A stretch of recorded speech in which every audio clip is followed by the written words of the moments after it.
But you said to me the other day that you were worried. No, I'm frightened of dying because I might not like it. Because you're worried you're going to end up in a room. Who knows who knows what it is. From. You can't die and come back and tell me what it is, because if you come back and tell me, then you're not dead, because dead is final. Yeah. So the only way you actually know where you're going to go is to properly die, and that then means you can't come back. And what I'm saying is, I might not like it. So it frightens me. It really does frighten me, and I take my hat off to you lot that think, anyone that really thinks that when they die they're going to end up going to a better place, because it properly frightens me that I may not like it and it is permanent. What happens if when I get there it's like you saying to me, come on, we're going to go and see something at the cinema, and when we get there I'll go, actually I don't like this, so I get up and walk out.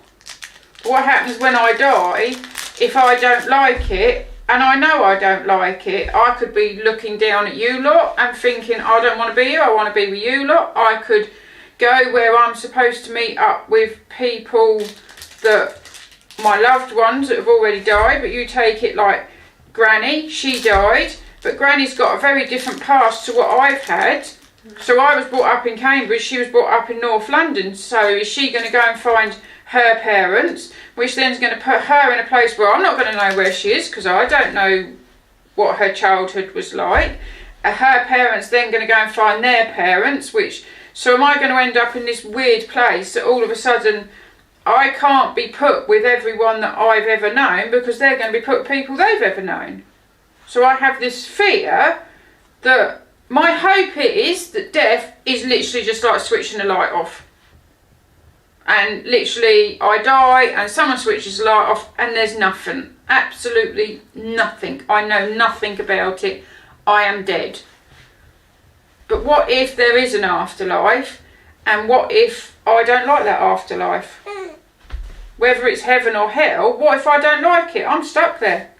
And that's what frightens me, is because I'm quite happy here. I quite like my life. And how can I meet up with my mum if my mum's met up with her mum, and her mum died when I was 2, so I don't even know what she looks like. So she's met up with her mum, who's met up with her mum. She could be in Australia and I go to Cambridge. So do you believe there's a chance that there could be a heaven and hell? No, I don't know what I believe. There could be, but there's no proof, because you can't die and come back and tell me. People that say they saw the light, they went to the pearly gates, I don't know, they spoke to Jesus, I don't know, people say all sorts of weird things, and then I came back, haven't died. Because death is final. Dead is dead. Are you expecting that one day someone's going to prove it to you? Is that what you're waiting for? No. So what I'm saying is, the reason why I'm frightened of dying is because nobody knows what is there until you've done it. But you're never going to know. Well, one day I'm going to die. I know, but before you die. And no, I know, and that's what late. Frightens me. That's exactly what frightens me. Dying is too late. That's what I mean. That's what frightens me. So do you not think you should try and find the answer before you die? Can't find the answer out. Well, then that means you're just. I'm gonna have to gamble with it. I know. I've got to die. The only solution is don't die, but that's not a solution, because you've got to die. I don't even know if I might like heaven. Okay. So what is someone's idea of paradise might not be my idea of paradise, and you can't have good all the time, because otherwise it won't be good. If someone said to me, what's your favourite food? Yeah, and I said, I don't know, cake. If you then fed me cake for the rest of my life, believe you me, within 2 days I'm going to be sick of cake, and cake is not going to be my favourite food. I get that, but you're comparing this world to the other world. But I don't know what the other world is, and that's what my argument is. It's nothing to do with being good or bad, or heaven or hell, or there being nothing. I just said, I'm frightened of dying because I might not like it. See, like, in my head, the reason why it logically makes sense, heaven and hell, is because when I look at this world, I don't see coincidence. I see design. When I look at the mountains, when I look at you, I don't think to myself, oh, some sand blew in a desert and you just appeared. Like, I think I see design. I see, like, you've been given hands, you can grab things, you've been given a mouth, you can eat. I see design. It's not just, oh, it just happened. I believe in a designer of everything. So that's the creator, that's God. So if someone is able to create this entire universe, of a being is able to create the entire universe with you and her and everything, then that being is also capable of creating a heaven and hell, and that's the way I see it. Yeah, but I still might not like it. Yes. So like, I agree. So argument's sake, okay, people go and bungee jump off bridges, right? I would never do that because I know I've seen it. I ain't gonna like it, so I'm not gonna do it. But what happens if dying is like bungee jumping? So then I'm not gonna like it. But you might enjoy bungee jumping, so you might love it. But at the moment, I can see what I like and what I don't like. I agree with you. But I can't see what death is about, and nobody can tell me because nobody knows till they get there. I completely agree with you. So I know I've got to die. But I'm just saying, there's a little bit of me. Because some people go, oh, it wouldn't bother me if I died tomorrow. It really would bother me because I love you. I love her. I've got my life here. I'm very happy. I try to be good, I try to give to others, I try to do all sorts of things, and I make myself happy, and I enjoy it. Yeah, I have bad days, everybody has bad days, but if you didn't have bad days, you wouldn't have good days, because if it was all good, you wouldn't understand it was all good, because you need bad to have good. I get all that, and I understand this world, but I might not like dying. I agree with you. I might not like it either. That's why I try really hard to make sure that I might not like heaven, but you might just switch the lights off. I might spend the next 30 years when I'm dead looking for my mother and can't find her because she's in a different part of heaven. I mean, my philosophy is if everybody that dies is in an afterlife, it's going to be mighty busy.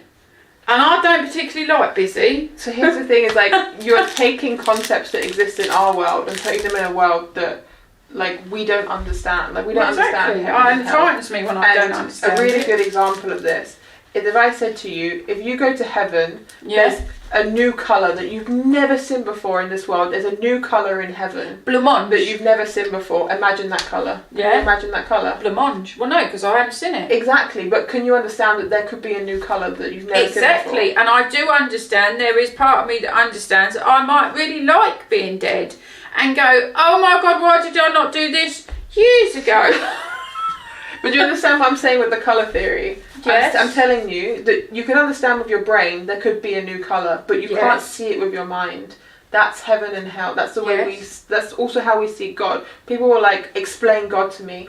We understand, but you can't imagine it because you can't imagine a new colour, but you understand that there could be a new colour that exists. So I've got a real permutation for you here. I don't even know if that's the right word. That's a big word for me. I've got a real one, a good one here. Yeah. So how do we all know that we're not all dead already? That we've not been in a life before this. Yeah, we don't know. You don't know. That we're all dead and there's people out there that are pining for us and missing us and everything else, and we ain't got no clue about it because the moment we died we were completely wiped clean and we went into this next world and we are now all dead. Yeah, we don't know. Like, I can't prove that to you. No, exactly, and that's why dying frightens me because nobody can prove one way or the other. I don't understand what can't be proved to me, and that's why I don't believe and I don't disbelieve in God or Jesus or whatever, Moses, whoever, any of them, because nobody can prove either way. I can only be proved when I can see something, so I know if I go and jump off a 30-foot bridge, there's a good chance it's going to hurt when I get to the bottom. Yeah. Because there's proof that it's going to hurt. There's no proof. There's a book. But why is there proof that it's going to hurt? Because people have done it and it hurts.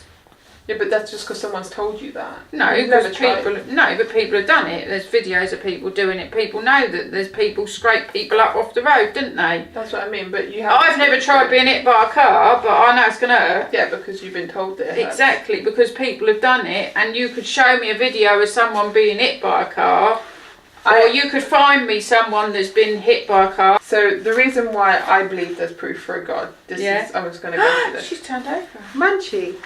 The reason why I believe there's proof for a God is because I think if you see something that's designed, if you see this remote, I think this remote is proof that someone has made it. I get that. Do you agree with that? I do get it. So would it be rational for me to say to you that over 1,000 years some sand blew? I'm listening. And made this remote control. Yeah. Or more specifically, let's say like every single material was just sitting on a beach, all these materials, and just over 1,000 years the materials just randomly came together and this remote was formed. So you completely agree with me? I get all that. So this remote is proof that there's a creator. Yes. Now what's more complicated, this remote or you? I get all of that. No, me. You're more complicated. Yes. So if this remote is less complicated than you and this remote is proof there's a creator, Yes. then why are you not proof there's a creator? Because if there's a creator, then someone had to create the creator, to create the creator, to create the creator, to create the creator. So I get what everyone says, we're all created by God. That makes perfect sense to me, but what doesn't make sense to me is where the heck did God come from? And I think we can discuss that in a different episode. So if God created everything, and he is a creator, then who the heck created him, or where did he come from, or how did he not be there to create everything? That's a good question. We'll answer it in the next episode. Please write in answers on postcards. You're a good girl, my munch. You're a